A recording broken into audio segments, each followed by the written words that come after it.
5 women dangling from ropes at a weathered gate, bodies silhouetted against the morning sun. Jacob Holt reins his horse, dust settling around him as his heart hammers. His calloused fingers trace the wooden sign around the first woman's neck. This is what happens to those who speak against Judge Caldwell. Jacob, 42 years of breaking other men's horses, finally has his own land, this isolated cabin inherited from his uncle. But something ain't right about these hanging women. The morning's too young for such advanced death. Pressing his fingers against a purpled neck, he feels it. The faintest flutter beneath his touch. They're alive. And suddenly, Jacob understands what he's truly inherited. Not just land and a cabin, but a death sentence for anyone crossing the territory's most powerful man. Listen here, friends. This ain't just another tale. It's about a man who found his backbone when death came calling at his own front gate. Jacob dismounts, dust from the long ride coating his weathered face. His hands, permanently calloused from years handling reins and ropes, reach for his hunting knife. He hesitates, adjusting his hat brim as he glances toward the distant horizon for witnesses. The early morning sun catches on his blade as he saws through the first rope. The woman collapses against him like a cloth doll, her body lighter than he expected. Her face is purpled, eyes closed, but a pulse, faint as a whisper, beats beneath his fingertips. "Lord Almighty," Jacob mutters, the words half prayer, half curse. He cuts down the second woman, then the third, fourth, and fifth. Each rope parts with the same dreadful sound. Each body feels unnaturally light in his arms. The cabin sits isolated on a rocky rise, offering views across Serpent's Valley. His uncle's letter hadn't mentioned the hanging tree, hadn't warned that this inheritance might come soaked in blood. Jacob arranges the women on blankets inside the cabin. "Don't you die on me now," he tells them, though none can hear. "Not after I've gone and made an enemy of the judge." He recalls his father's words, "Keep your head down, boy. Trouble finds them that look for it." His father had abandoned them when Jacob was 12, disappearing rather than standing against the cattle baron who'd cheated him. Jacob had sworn never to be that kind of man, yet had spent his life avoiding conflict, taking the path of least resistance.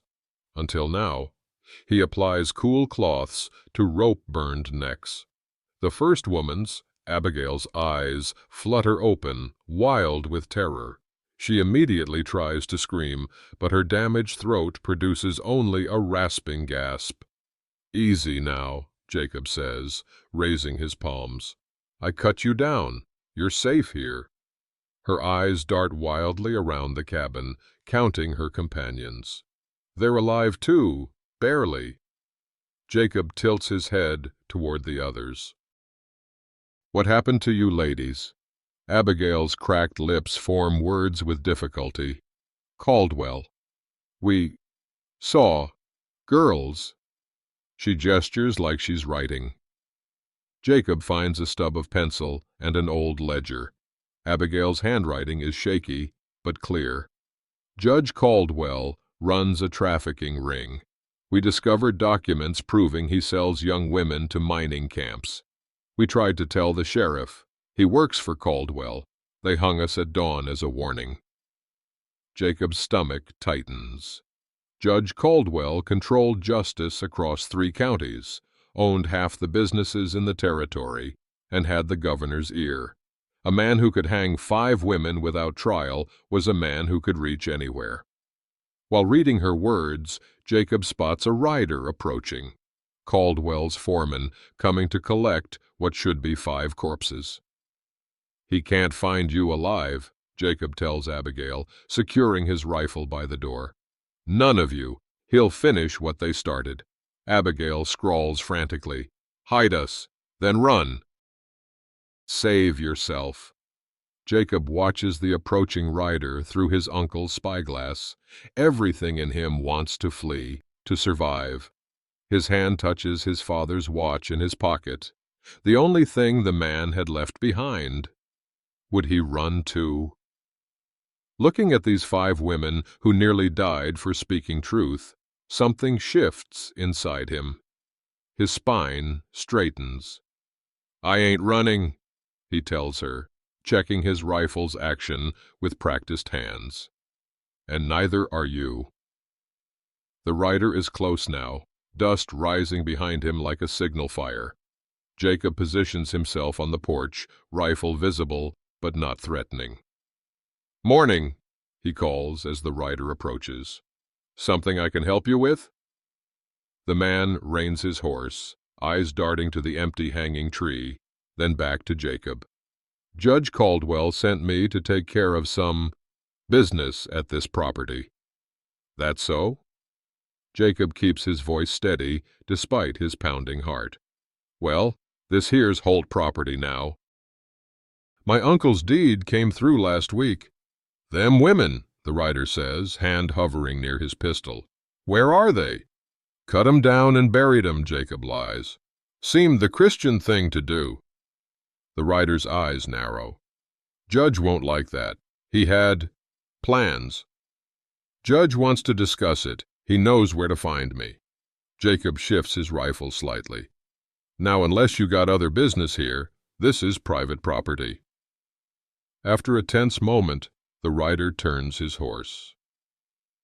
"Judge Caldwell will be hearing about this," he calls over his shoulder. "I expect he will," Jacob murmurs as the rider disappears into the distance. Inside, 5 women cling to life, and Jacob Holt clings to the first real choice he's made in decades, knowing full well it might be his last. By nightfall, all 5 women have regained consciousness. Their throats are too damaged for much speech, but through written notes in the shared journal, Jacob learns their stories. Clara, with spectacles perched on her nose, had been a schoolteacher before witnessing Caldwell's men loading frightened girls into wagons behind her schoolhouse. Her handwriting is precise, methodical, even in crisis. Emma, barely 20, worked as a maid in Caldwell's home when she found ledgers showing payments for fresh merchandise. Her notes are scattered with spelling errors but sharp with observation. Sophia, with capable hands that now mix herbal poultices for their wounds, had been a nurse who treated a girl who escaped, hearing her story before the girl died of exposure. Her notations include medical observations about their conditions. Isabel, gray-haired but steel-eyed, ran the local boarding house and connected the disappearances to Caldwell's monthly business trips. She writes with the elegant script of a different era. Jacob barricades windows while explaining his uncle's paranoid preparations. Rootseller has a tunnel exit 50 yards out in those cottonwoods. Wells inside the kitchen. Enough ammunition for a small war. Town must know what Caldwell does, Jacob says, while helping them sip broth. Clara writes, they suspect, too afraid to speak. Sheriff is Caldwell's cousin. Jacob studies the cabin's defensive positions with a strategic eye nobody, including himself, knew he possessed. My uncle wasn't much for company, he tells them with grim humor, but he surely did know how to prepare for trouble. As the women slowly recover their strength, Abigail takes Jacob aside. While others sleep, she painfully writes her full story. How she was traveling to visit her sister when she witnessed Caldwell's men loading crying girls into covered wagons. Jacob reads by lamplight, occasionally glancing at Abigail's determined face. You could have looked the other way, he observes. Kept writing. She writes, could you have? Jacob considers this, adjusting his hat brim. Reckon not, though I nearly did when I saw you all hanging. She writes, but you didn't. That's what matters. As dawn approaches, Emma spots a lone rider approaching under white flag. Jacob meets him 50 yards from the cabin, rifle ready. Judge Caldwell sends his respects, the man says, voice smooth as river stones. There's been a misunderstanding about his property. This land ain't his, Jacob replies firmly. Got the deed right here. The judge has documents proving otherwise. He's reasonable. He'll pay fair market value, no questions asked about recent events. Jacob feels sweat trickle down his spine despite the cool morning. 3 days to consider means 3 days to get the women to safety. Tell Caldwell I need time, he stalls. 3 days. The man's smile doesn't reach his eyes. The judge is patient, but not that patient. You have until tomorrow noon. As the writer departs, Jacob returns to find the women have been watching from the windows, weapons ready. Abigail writes, "You should take his money. Save yourself." Jacob shakes his head. My uncle died protecting this land from men like Caldwell. Looking at each woman, he adds, "Besides, I reckon what we've got here is something worth fighting for." That night, as the women sleep, Jacob examines his uncle's strongbox. Among the papers, he finds a letter addressed to him unsealed. Jacob, if you're reading this, I'm gone. There's evil in this valley wearing a judge's robes. I've gathered evidence for the federal marshal, but haven't enough yet to move against him. Continue my work. The future of this territory depends on men who'll stand against corruption, no matter the cost. Jacob folds the letter, understanding now why his uncle had left him this particular inheritance. Not just land, but a purpose. By morning, dust clouds on the horizon show Caldwell isn't waiting until noon. Jacob positions the women at windows and gun ports. Here they come, he says quietly, squinting as he studies the approaching riders. Remember, aim for the horses first. Clara makes a precise map of the cabin's defensive positions. Emma's sharp eyes count 12 riders, including 2 with dynamite. Sophia prepares bandages and boils water both for wounds and as a weapon itself. Isabel checks rifles with the confidence of someone who's handled firearms before. My uncle built these walls 2 feet thick, Jacob assures them. We've got clear sight lines in all directions. As long as we keep them at a distance, we can hold out. The approaching riders spread out, surrounding the cabin.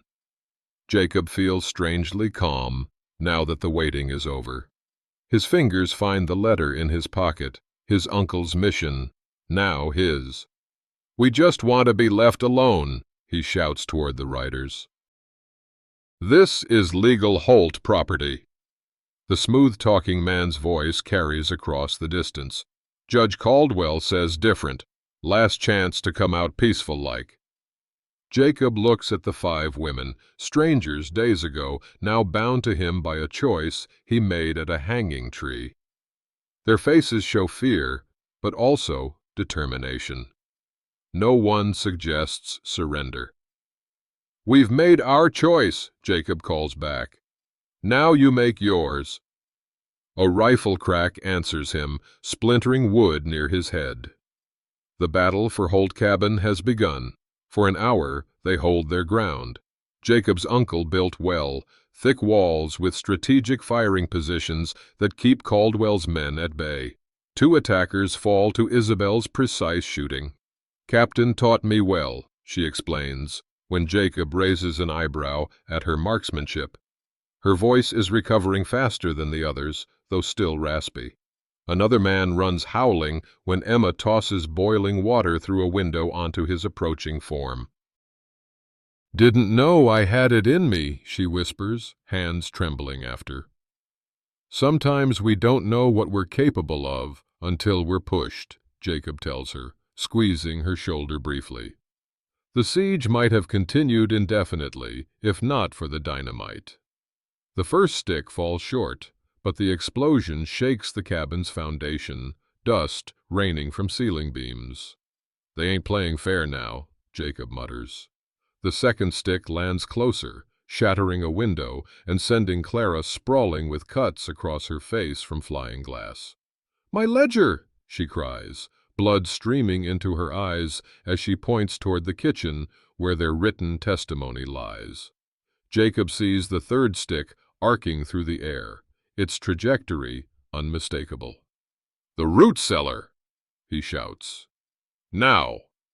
They barely make it down the ladder when the explosion rips through the main room above. The cabin's front wall collapses with a groaning crash. Through settling debris, Jacob hears men approaching, laughing. "Check the bodies," someone orders. "Judge wants confirmation."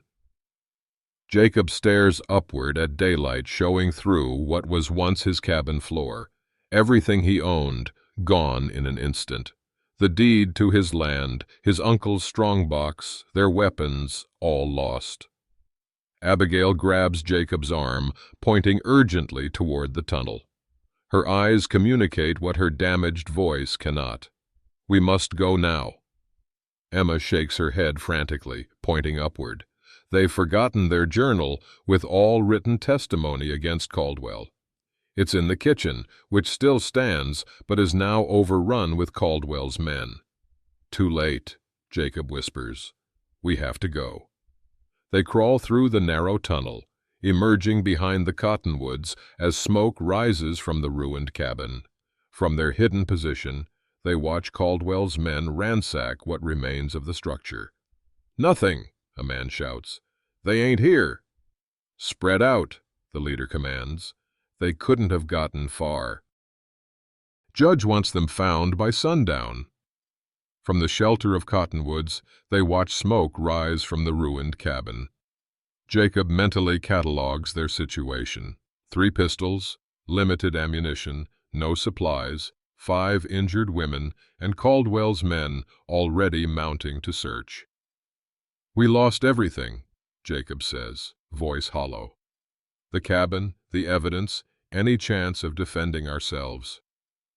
Rain begins falling, a blessing that will hide their tracks, but a misery for 5 injured women with no shelter. By morning, Clara's wounds show infection, her face flushed with fever. "Need to get her to a doctor," Sophia whispers, her nurse's training evident in her assessment. "Nearest one's in Silver Creek," Isabel says. 2 days hard travel." "The marshal's there too," Abigail adds. "He isn't corrupt like the sheriff." Jacob fashions crude travois from branches to carry Clara. "We'll head east through the hills," he decides. Harder to track us there. They travel through the night, Clara's occasional whimpers the only sound besides the rain. Jacob finds himself drawing on survival skills from years riding alone through wilderness. He creates a compass from a needle and leaf, judges direction by moss growth, spots game trails invisible to untrained eyes. "Never thought all those lonely years would come in handy," he tells Abigail. By midday, they've covered several miles toward Silver Creek. Jacob allows himself cautious hope. "We keep this pace. We'll reach the marshal in 2 more days." Emma's urgent gesture interrupts their rest. Riders on their trail, closing fast. Isabel points to a narrow ravine ahead, a potential bottleneck where they might have defensive advantage. They hurry forward, but just as they reach it, a shot rings out. Jacob feels fire tear through his shoulder, spinning him to the ground. "Run!" he shouts to the women. "Get to the marshal!" The women hesitate, torn between saving themselves and helping Jacob. "Go," he insists, raising his pistol with his good arm. "I'll hold them off." More riders appear. There's no choice. The women disappear into the ravine as Jacob fires at their pursuers, buying precious seconds. A rifle butt crashes into his temple, and darkness takes him. Jacob regains consciousness being dragged behind a horse, wrists bound, shoulder bleeding freely. Through blurred vision, he recognizes their destination. His burned cabin. The smooth-talking man grabs him by the hair. "Where are they?" he demands. "Gone," Jacob manages through split lips. "Far away by now." The man smiles coldly. "We'll find them, and when we do, they'll watch you hang before joining you." Jacob feels himself being dragged to the same gate where he'd found the women. Now reinforced, they string him up from it. As the rope tightens and his feet leave the ground, bitter realization floods him. He's failed the women, failed his uncle's mission, failed himself. Caldwell's evil will continue. The women will be caught and killed. His last conscious thought is of Abigail looking back as she fled, her eyes filled with anguish at abandoning him. He doesn't blame her. He told them to run. But the knowledge that they're alone, hunted, with no one else to help them, tears at him more painfully than the rope. As his vision darkens, Jacob confronts his deepest fear, that his life has meant nothing, that his one attempt to stand for something right will be erased, forgotten, as if he'd never existed at all. His last image before consciousness fades is a single horseman appearing on the distant ridge. Jacob awakens to searing pain and whiskey's taste. He's lying on the ground, the rope cut from his neck, a stranger kneeling beside him. "Thought you were gone, friend," the man says, capping his flask. "Luckily, I've seen enough hangings to know they did it wrong. Cut you down quick enough." Through his swollen throat, Jacob manages one word. "Who?" "Thomas Reed, scout for the Army out of Fort Gibson. Was tracking some rustlers when I saw them string you up." Jacob tries to rise, falling back with a groan. Reed helps him sit, examining the bullet wound in his shoulder. "Easy now. They worked you over good. This needs tending." As Reed builds a small fire and heats his knife to remove the bullet, Jacob forces words past his damaged throat. "Women, 5 of them, headed for Silver Creek. Caldwell's men after them." Reed's expression darkens.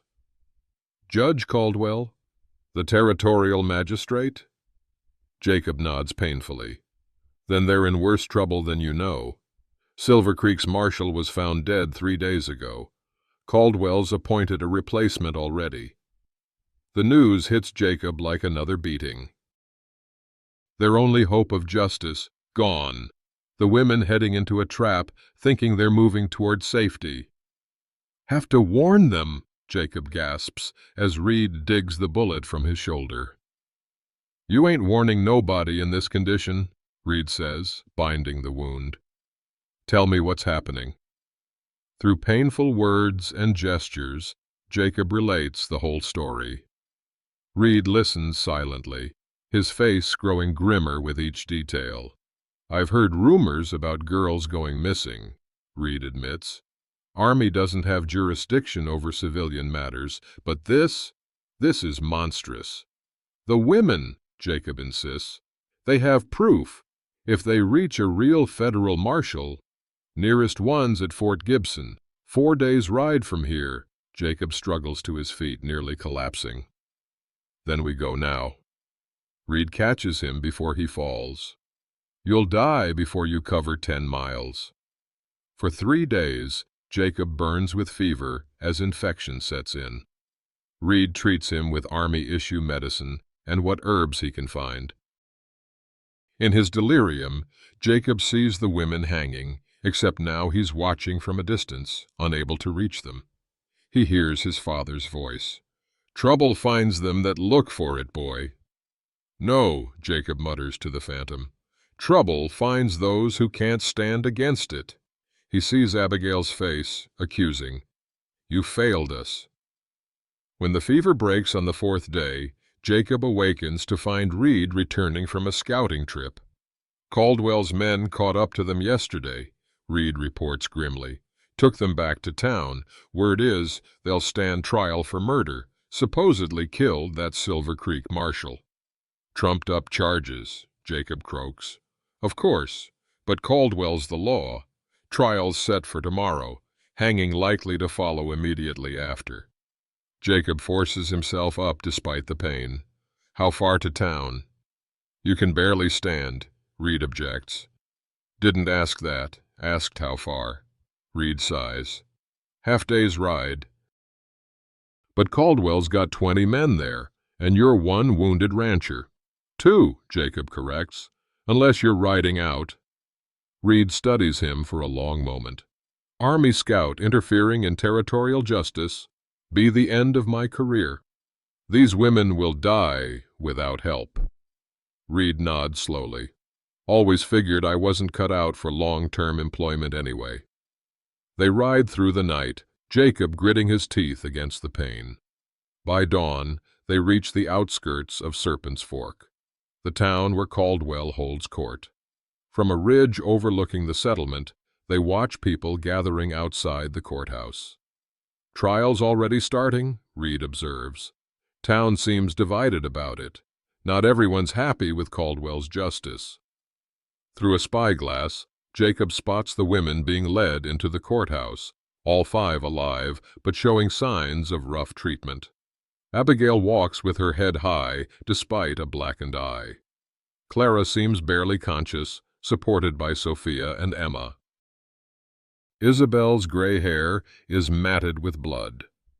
What's your plan? Reed asks. Jacob lowers the spyglass, despair washing over him. 2 men against 20, in a courthouse Caldwell controls, with no evidence to present.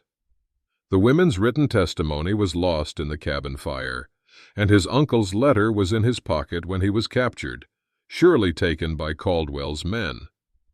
I don't have one, he admits, the weight of failure crushing him. The women trusted him to protect them, and he led them straight into Caldwell's hands. His uncle trusted him to continue the fight against corruption, and he's lost every advantage. Then we leave, Reed says reasonably, live to fight another day. Jacob watches as a man strides confidently into the courthouse. Judge Caldwell himself, resplendent in a black coat, adjusting his gold watch chain as he tips his hat to townspeople who nod deferentially. No, Jacob decides. We go in. That's suicide, Reed argues. Probably. Jacob touches the rope burns on his neck. But I'd rather hang for trying to save innocent lives than live knowing I abandoned them. Reed sighs. Well, when you put it that way. He checks his pistols. At least we'll make an interesting story for whoever finds our bodies. As they descend toward town, Jacob carries a weight heavier than his physical pain. The knowledge that they're almost certainly riding to their deaths with no real plan and no evidence against Caldwell. The women's only hope was their testimony reaching legitimate authority, and he's failed to make that happen. The courthouse doors loom before them, and Jacob has never felt smaller or more hopeless than in this moment, about to face a corrupt system with nothing but righteous anger and a wounded shoulder. For what it's worth, Reed says quietly, you're doing the right thing, even if it ends badly. Jacob nods grimly. Sometimes the right thing is all we've got left. As Jacob and Reed approach the courthouse steps, a voice calls from the alley beside the building. Wouldn't go in the front if I were you. A man steps from the shadows, old, weathered, with the sharp eyes of someone who's seen too much. He wears a faded army coat and carries himself with authority despite his years. Name's Franklin Holt, the man says. Reckon you'd be my nephew Jacob. Jacob stares in shock. Uncle Frank, they said you were dead. The old man snorts. Caldwell's been trying to make that true for years. Faked my death when he got too close. Been watching from the shadows, gathering evidence. We don't have time for reunions, Reed interrupts. Trial's started. Franklin nods. This way. Courthouse has a cellar entrance. As they follow him down a narrow passage behind the buildings, Franklin explains. Been tracking Caldwell's operation for 2 years. He's got judges and sheriffs across 3 territories in his pocket.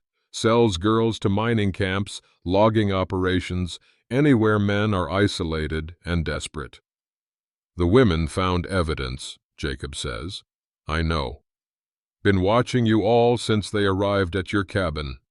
Couldn't intervene earlier. Too many of Caldwell's men. But they've made a mistake bringing this to public trial. Half the town suspects what Caldwell's been doing, but been too afraid to speak. Franklin studies Jacob's rope-burned neck and wounded shoulder. You stood your ground at the cabin, tried to protect those women. Your mother always said you had her backbone, not your father's tendency to run. Seems she was right. The words hit Jacob harder than expected. His mother had died believing he'd never amount to much, another drifter like his father. You knew my father? Unfortunately, Franklin's voice carries decades of disappointment. He had plenty of charm, but no steel when it counted. Not like you. In the courthouse cellar, Franklin retrieves a hidden satchel. Everything's here: shipping manifests, payment records, names of girls, bribes to officials. Even Caldwell's personal journal, detailing the operation, was waiting for the right moment to bring it to the federal authorities. Why haven't you? Reed demands. Franklin's face darkens. Tried twice. First marshal disappeared. Second was killed, the one from Silver Creek. Caldwell's reach is long. He hands the satchel to Jacob. But he's never faced public accusation before. Those women forced his hand. Above them, through the floorboards, they hear Caldwell's smooth voice. These women conspired to murder a federal officer after escaping lawful custody for previous crimes. We need more than documents, Jacob realizes. We need witnesses, people who'll stand against him publicly. Franklin smiles grimly. Already arranged. 20 families missing daughters. Parents too scared to speak until now. They're waiting for a signal. What signal? Reed asks. Someone standing up to Caldwell in his own courthouse. Someone he thought he'd already killed. Franklin looks at Jacob. Ready to come back from the dead, nephew? Jacob touches the rope burns on his neck. More than ready. Franklin leads them up a narrow staircase to a side door of the courtroom. Through the crack, Jacob sees the 5 women in the defendant's box. Caldwell sits in judgment, his foreman testifying against them. The courthouse is packed with townspeople, expressions ranging from suspicious to fearful. Wait for my move, Franklin whispers, slipping away toward the back of the courtroom. Jacob watches Abigail stand despite her injuries, voice raspy but determined. We demand proper representation. This is no true court of law. Caldwell smiles indulgently, adjusting his watch chain. You'll find, Miss Abigail, that in this territory I determine what constitutes proper legal procedure. He turns to the crowd. These women stand accused of serious crimes. The penalty, should they be found guilty, which seems inevitable given the evidence, will be hanging. Does anyone speak in their defense? A murmur runs through the crowd, but fear keeps them silent. I speak for them, Jacob announces, pushing through the side door. The courtroom erupts. Caldwell's face drains of color. Impossible. You're dead. Sorry to disappoint, Judge, Jacob says, moving to stand beside the women. Seems hanging doesn't take with Holtz. The 5 women stare in disbelief. Abigail reaches out to touch him, confirming he's real. Caldwell recovers quickly. Arrest this man. He's escaped lawful punishment. On what charge? Jacob challenges, raising his voice to be heard over the commotion. Same false accusations you've leveled against these women? He holds up Franklin's satchel. Or are you more concerned about what's in here? Franklin moves to the center of the courtroom. I believe you know me, townsfolk. Thought I was dead like my nephew here. been gathering evidence on Caldwell's trafficking operation. He points to the back doors, which open to reveal families filing in, mothers and fathers with grief-hardened faces. Ask these people about their missing daughters. Caldwell pounds his gavel. This is outrageous. Sheriff, clear the court. The sheriff hesitates, looking at the growing crowd of determined faces. Reed steps forward, producing a badge from his pocket. Thomas Reed, Deputy U.S. Marshal, assigned to Fort Gibson. Didn't mention that earlier. He turns to the sheriff. This court is now under federal jurisdiction, pending investigation of serious criminal allegations. The sheriff slowly lowers his gun, stepping away from Caldwell. Caldwell's face contorts with rage. This is my court. My town. Not anymore, Jacob says, opening the satchel and beginning to read from Caldwell's own journal. Received shipment of 7 girls from Eastern Territories. 2 damaged in transit. Reduced price accordingly. As he continues reading, gasps and angry murmurs fill the courtroom. Parents of missing girls begin shouting accusations. Caldwell's men, seeing the mood of the crowd, back toward the doors. "Lies!" Caldwell shrieks, but his authority is crumbling visibly. Reed moves toward him with handcuffs. "Isaiah Caldwell, you're under arrest for human trafficking, corruption of justice, and attempted murder." As Caldwell is restrained, Abigail steps forward, her voice stronger now. "We survived to tell the truth. That's what you feared most, not just our evidence, but our voices." The other women join her, forming a line facing Caldwell. Clara, still weak but standing tall. Emma, eyes bright with vindication. Sophia, whose nurse's hands now ball into fists. Isabel, dignity unbroken despite her injuries. Caldwell, seeing his empire collapsing, makes one desperate lunge toward the door, breaking free of Reed's grip. Without hesitation, Isabel trips him with her foot, sending him sprawling at the feet of the parents whose daughters he stole. The crowd surges forward, but Reed intervenes. He'll face proper justice, federal justice. He looks at Jacob and the women. "Thanks to your testimony." As Caldwell is led away in chains, the courtroom erupts in a catharsis of long-suppressed emotion. Parents embrace the 5 women who brought their daughter's fate to light. Franklin claps Jacob on his uninjured shoulder, pride evident in his weathered face. "Your cabin can be rebuilt," he tells Jacob. "Better than before." Jacob isn't listening. His eyes are on Abigail, who approaches slowly. "You came back for us," she says simply. "Never left," Jacob responds. "Not in my heart." The federal investigation spreads like wildfire across the territory. Caldwell's network unravels as accomplices turn on each other, hoping for leniency. Reed coordinates with marshals from 3 territories, raiding mining camps and freeing dozens of young women. Jacob, his shoulder healing, rebuilds his cabin with help from grateful townspeople. Franklin moves into a small room at the back, finally able to live openly on the land he loves. The 5 women stay on as they recover from their ordeal, each finding purpose in the aftermath of Caldwell's fall. Clara reopens the town's abandoned schoolhouse, creating a safe place for rescued girls to heal and learn.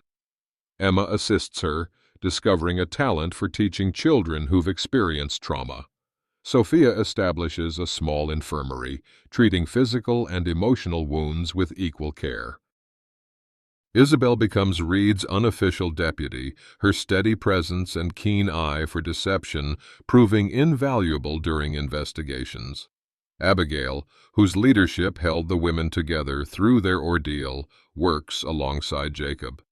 Her throat heals slowly, but her voice grows stronger each day, both literally and in the community, where she advocates for stronger protections against exploitation. One evening, as they sit on the cabin's new porch watching the sunset, Jacob asks her, "What happens when this is all settled, when Caldwell's convicted and his operation dismantled?" Abigail considers the question. "Some of us may move on eventually. Clara has family back east. Emma's young, has her whole life ahead of her." She looks at him carefully. "Why do you ask?" "Been thinking about what this place could become," Jacob says. "More than just a cabin, a refuge maybe. Somewhere people could find safety when they need it most. You'd open your home to strangers." "After everything?" Jacob smiles slightly. "Worked out all right the first time." Their conversation is interrupted by Reed arriving with news. "Caldwell's trial date is set. You'll all need to testify in the territorial capital." The journey to the capital takes 3 days. Along the way, they encounter others who've suffered under Caldwell's corruption, ranchers whose land was seized, shopkeepers forced to pay protection, families missing loved ones. Word of their stand against the judge has spread, turning them into reluctant symbols of resistance against tyranny. In the territorial courthouse, larger and more imposing than Caldwell's local domain, the 5 women and Jacob face their final challenge. Caldwell has hired expensive lawyers from back east, men who specialize in discrediting witnesses. Clara is questioned first, her testimony about the school children attacked as unreliable. "You admitted suffering from fever and delirium during your ordeal," Caldwell's lawyer suggests. "How can you be certain of what you saw?" Clara removes her spectacles, revealing the scars from flying glass during the cabin attack. "My vision was perfect, so is my memory." Emma faces insinuations about her youth and inexperience. A simple maid, misinterpreting business documents beyond her education? Emma stands straight, meeting his gaze directly. "I can read, sir. Fresh merchandise with ages listed beside their names needs no special education to understand." Sophia is portrayed as a hysterical woman inventing stories from a dying girl's ravings. Her response is clinical, detailing specific injuries consistent only with restraint and transport over long distances. Isabel's testimony is challenged based on her age and supposed fragility. She responds by recounting, with perfect recall, the names and details of every girl who had stayed in her boarding house before disappearing. When Abigail takes the stand, Caldwell's lawyer attempts his most vicious attack. "Isn't it true that you 5 women conspired to seize valuable property by manipulating a bachelor rancher with fabricated tales?" Before she can answer, Caldwell himself stands, unable to contain his rage. "They deserve to hang. Interfering women should know their place." The courtroom falls silent. Caldwell's lawyer attempts damage control, but the outburst confirms everything the women have testified. Abigail looks directly at Caldwell. "Our place was at that cabin gate, Judge. Our place was surviving to speak truth. Our place is here, ensuring you never harm another girl." Jacob testifies last, presenting his uncle's research alongside his own experiences. When questioned about his motives, he glances at the 5 women.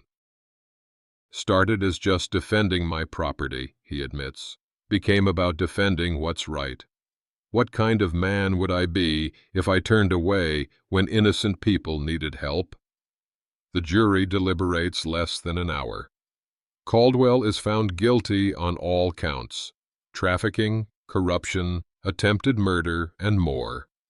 The judge sentences him to hang, ironically at the same gallows where he had dispatched so many others. As they leave the courthouse, a group of young women approaches, girls rescued from mining camps during the investigation. One steps forward, shy but determined. "We wanted to thank you," she tells them, "not just for saving us, but for showing us that speaking up matters, that we matter." Reed joins them as the girls depart. Territory governors appointed Franklin as interim judge until elections can be held. He looks at Jacob. "Your uncle's a good man. Territory could use more like him." His eyes move to include all of them. "Like all of you." As they prepare to return to Serpent's Valley, Jacob takes Abigail aside. "Been thinking about what you asked. What happens when this is finished? Truth is, nothing's really finished. Caldwell's gone, but there'll be others." He gestures toward the horizon. "That land has seen blood and courage now. Can't go back to being just a cabin." Abigail nods. "What do you have in mind?" "A place where people can find safety, learn to defend themselves, not just with weapons, but with truth and law. Community, built on looking out for each other." He hesitates, adjusting his hat brim. "Would need people who understand both suffering and strength to make it work." "People like us," Abigail says softly. "Like all of us," Jacob agrees. "Don't know if the others will stay. Don't even know if you'd want to, but that land could be something important, if we make it so." Abigail's hand finds his. "I think we already have." 1 year later, the hanging tree at Jacob's gate has been transformed. No longer an instrument of death, it now supports a carved wooden sign. "Holt Haven, all who seek justice, welcome." The cabin has expanded into a proper ranch house with rooms for all. Outbuildings include Clara's schoolroom, Sophia's infirmary, and a bunkhouse for travelers needing temporary refuge. Fields once overgrown now produce food for their growing community. A watchtower stands where Caldwell's men first attacked, now a symbol of vigilance rather than fear. Franklin has officially retired as judge, passing the position to a younger man with similar principles. He spends his days documenting the territory's legal history, ensuring corruption like Caldwell's isn't forgotten or repeated. The 5 women have healed, though each carries permanent reminders of their ordeal. Clara's face bears thin scars that she no longer hides behind her hair. Emma has grown from a frightened girl into a confident young woman who teaches self-defense alongside reading and writing. Sophia's voice remains permanently damaged, but she's developed a reputation as a healer whose silent understanding draws out patients' deepest hurts. Isabel rides circuit with Reed, helping identify trafficking operations across the territory. Abigail has become Jacob's partner in every sense, their shared trauma and triumph forging a bond that needed no formal declaration to be understood by all. Together, they manage the haven, their complementary strengths, creating something neither could have built alone. On the anniversary of the hanging, they gather around a bonfire. Families of rescued girls, reformed townspeople who eventually stood against Caldwell, Reed, and his deputies, and travelers seeking shelter, all have come to commemorate not just what was survived, but what was built from the ashes. Jacob stands, his voice carrying across the firelit faces. "A year ago today, 5 brave women were hanged for speaking truth. They survived to tell their story, and in doing so, saved countless others." He looks at Abigail, Clara, Emma, Sophia, and Isabel. "They taught me that standing against evil isn't just about fighting. It's about building something better in its place." Abigail rises to join him. What happened here wasn't just about Caldwell. It was about what happens when good people stay silent out of fear, and what's possible when they find their voices. Franklin, now white-haired but still sharp-eyed, adds, "This land has seen the worst of human nature, but it's also seen the best. That's the story worth telling." As night deepens, Jacob walks with Abigail to the hanging tree, now living its new purpose. The rough-hewn sign catches moonlight, casting gentle shadows. Sometimes I still see them, Jacob admits quietly. 5 women hanging when I first rode up. And I still feel the rope, Abigail responds, touching the faded scar on her neck. But then I remember what came after. Jacob nods. Reckon that's the choice we all face, whether to be defined by what was done to us or by what we did about it. In the distance, they hear laughter from the bonfire, new lives beginning, old wounds healing, a community forming around shared values rather than shared fear. Your uncle would be proud, Abigail says, of the man you've become. Jacob shakes his head. Was already that man. Just needed the right reason to show it. He takes her hand, or the right people to show it for. As they walk back toward the light and warmth of their gathered community, the hanging tree stands transformed behind them, no longer a symbol of death and warning, but of shelter and welcome. Folks, I've told you many a tale in my time, but this one holds a special place in my old heart. It ain't just about Jacob and those 5 brave women. It's about something that lives in each of us, something that don't always show itself in ordinary times. You see, courage ain't the absence of fear. It's what you do when fear's sitting heavy on your chest like a winter quilt. Jacob Holt wasn't born special. He was just a man who made a choice when that choice mattered most.